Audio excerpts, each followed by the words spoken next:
ജിൽസി, വലിയ രീതിയിലൊരു പ്രതിഷേധം എന്നതിനപ്പുറം ഒരു നിസ്സഹായതയാണ് ഈ നാട്ടുകാരുടെ എല്ലാവരുടെയും മുഖത്ത് കാണാനുള്ളത്. ഞാനിപ്പോൾ നിൽക്കുന്നത് ഈ അമറിൻ്റെ വീടിൻ്റെ തൊട്ട് മുമ്പിലാണ്. എനിക്ക് പിന്നിൽ കാണുന്ന ഈ ഭാഗം അത് വനമേഖലയാണ്. നമുക്ക് ദൃശ്യങ്ങളിൽ തന്നെ കാണാൻ സാധിക്കും.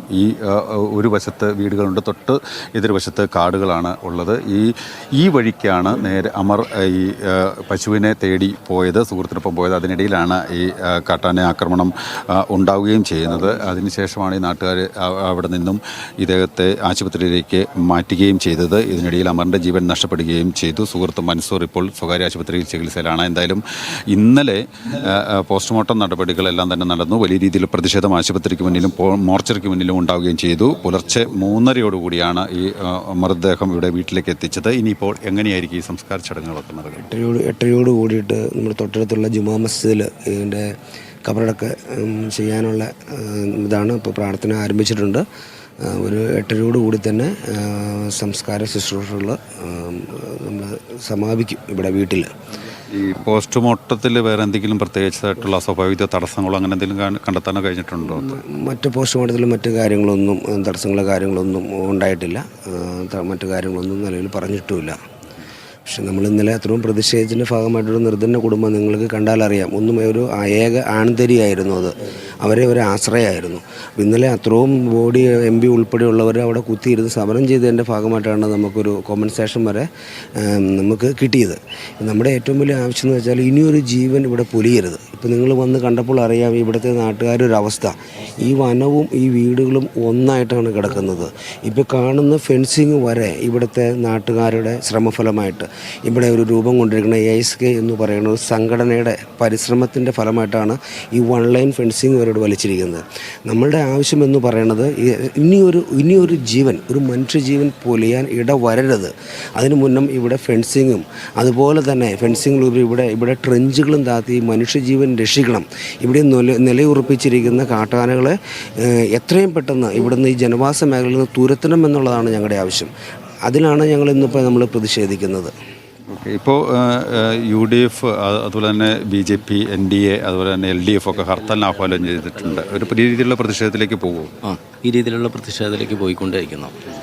ഈ ചടങ്ങ് സംസ്കാര ചടങ്ങ് കഴിഞ്ഞു കഴിഞ്ഞാൽ ഈ രീതിയിലുള്ള ചടങ്ങും കാര്യങ്ങളോട്ട് ഞങ്ങൾ മുന്നോട്ട് പോകും. പ്രതിഷേധം ശക്തമാക്കാൻ തന്നെ മുന്നോട്ട് പോകണം. എന്തായാലും വലിയ രീതിയിലുള്ള പ്രതിഷേധം സംഘടിപ്പിക്കാൻ തന്നെയാണ് തീരുമാനം. ഇപ്പോൾ അമറിൻ്റെ വീട്ടിൽ സംസ്കാരത്തിന് മുന്നോടിയായിട്ടുള്ള പ്രാർത്ഥന ചടങ്ങുകൾ നടക്കുകയാണ്. ഈ മുള്ളരിങ്ങാട് മേഖലയിൽ ഇങ്ങനെയൊരു കാട്ടാന ആക്രമണത്തിലെ മരണം ഇത് ആദ്യമാണ്. അതുകൊണ്ട് തന്നെ വലിയൊരു ദുഃഖം ഈ ആളുകളുടെ എല്ലാവരുടെയും മനസ്സിലുണ്ട്. രാഷ്ട്രീയ, ജാതി, മത, സാംസ്കാരിക മേഖലയിൽ അങ്ങനെ ഒരു വ്യത്യാസമൊന്നും വേർതിരിവൊന്നുമില്ലാതെ നിരവധി ആളുകൾ ഇങ്ങോട്ടേക്ക് എത്തിച്ചേരാനുള്ളൊരു കാരണം അത് തന്നെയാണ്. കാരണം മുമ്പും പലതവണ കാട്ടാന ശല്യം അതിരൂക്ഷമാണ് എങ്കിൽ പോലും ഈ കാട്ടാന ആക്രമണത്തിൽ ഒരാൾ കൊല്ലപ്പെടുന്നത്, ഒരാൾക്ക് ജീവൻ നഷ്ടപ്പെടുന്നത് ഇത് ആദ്യമാണ്. അതുകൊണ്ട് തന്നെ വലിയൊരു അമ്പരപ്പും ആളുകൾക്കുണ്ട്. ഇക്കാര്യം നേരത്തെ തന്നെ മുൻകൂട്ടി കണ്ടിരുന്നു. നേരത്തെ തന്നെ മുൻകൂട്ടി ആളുകൾ കാണുകയും ചെയ്തതാണ്. കാരണം അത്തരത്തിലൊരു സാധ്യത മുൻകൂട്ടി കണ്ടുകൊണ്ടാണ് ഇവിടെ പ്രതിരോധ സംവിധാനങ്ങൾ ഏർപ്പെടുത്തണമെന്നുള്ളൊരു ആവശ്യം നേരത്തെ തന്നെ ആളുകൾ ഉന്നയിക്കുകയും ചെയ്തത്. കാരണം ഈ ഏതാണ്ട് 18ഓളം ആനകൾ ഈ പ്രദേശത്ത് ഉണ്ടായിരുന്നു എന്നതാണ് നമുക്ക് മനസ്സിലാക്കാൻ സാധിക്കുന്നത്. ഈ പ്രദേശം എന്ന് പറയുന്ന മുള്ളരിങ്ങാട് വനമേഖല എന്ന് പറയുന്നത് ഒരു പാരിസ്ഥിതിക പ്രത്യേകതകൾ നോക്കിയാൽ 3 പഞ്ചായത്തുകൾ അതിർത്തി പങ്കിടുന്ന പ്രദേശമാണ്.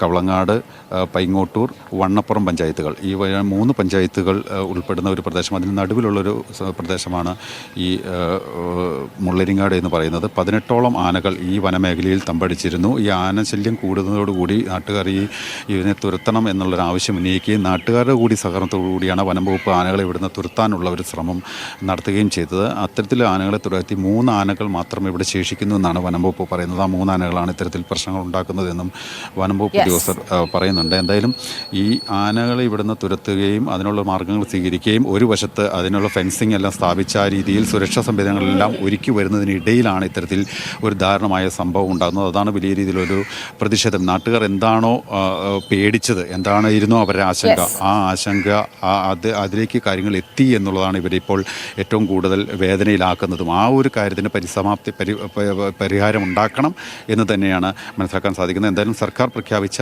4 ലക്ഷം രൂപ ഇന്ന് തന്നെ കുടുംബത്തിന് കൈമാറും.